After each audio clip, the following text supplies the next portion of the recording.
The salt marsh sparrow is an endangered species of bird that builds its nest in the salt marshes of Rhode Island. A collaboration of citizen scientists working in Jacobs Point Salt Marsh in Rhode Island is attempting to save the animal, which they believe will go extinct by mid-century from drowning in the marsh.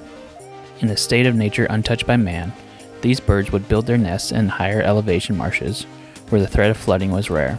But coastal development over the last 200 years has seen most of the higher lying marshes cleared, forcing the sparrows to move to lower lying marshes like Jacobs Point that are routinely flooded by high tides.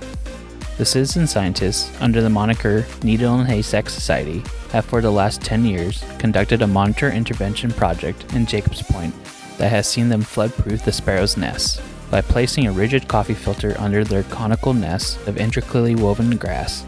The whole thing, eggs or chicks and all, rises and floats until the high tide or flood recedes.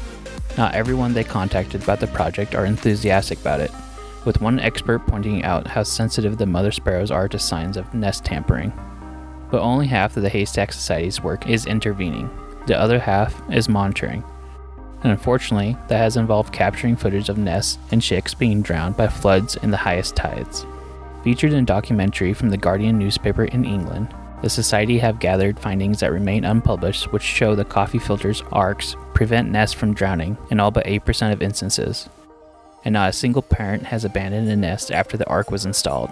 By contrast, unsecured nests drowned 18% of the time during extreme tides.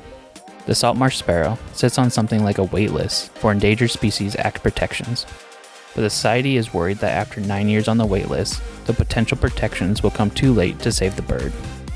Although, a previous critic of the Society's interventions, evolutionary biologist Chris Affleck at the University of Connecticut, Storrs, recently co-authored a paper in which he and his team presented findings which show the decline in the salt marsh sparrow has slowed and the population actually increased. The paper has concluded that sea level rise, though seemingly more inevitable and apocalyptic than other factors like road density and habitat integrity, was not a good predictor for the long-term population trend of coastal birds than the other two factors. In that sense, better habitat protections, like those that might prevail from an Endangered Species Act listing, could yet save this extremely specialized songbird from singing shanties in Davy Jones's locker. And if that were the case, then the dozens of chicks who were made safe from rising tides by the coffee filter Arks would be able to carry on building their curious nests long into the future, with the citizen scientists of the Needle and the Haystack Society to thank for it. If you like more daily doses of positive news, please subscribe to my channel. Please also like and leave a comment, as this really helps the channel grow.